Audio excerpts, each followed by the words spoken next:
ఒక అడవిలో చెట్టు మీద ఒక పావురాల జంట కాపురం ఉండేవి.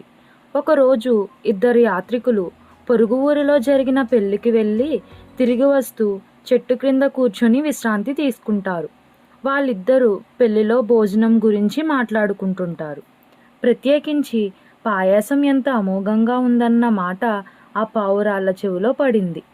మగ పావురం ఆడపావురంతో నాకు పాయసం తినాలని ఉంది, చేసి పెడతావా అని అడిగింది. ఆడపావురం సరే, బజారుకెళ్ళి బియ్యం, పంచదార, పాలు తీసుకురా అన్నది. మగపావురం బజారుకు వెళ్ళి పాలు, పంచదార, బియ్యం తీసుకుని వచ్చి ఆడపావురంకి ఇస్తుంది. ఆడపావురం పాయసం కోసం పొయ్యంటించి గిన్నెలో నీళ్లు, బియ్యం పోసి ఉడకపెట్టింది.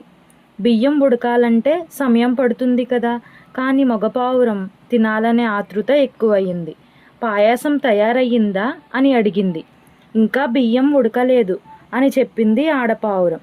కాసేపు ఆగి ఇంకా అవ్వలేదా అని అడిగింది మగపావురం.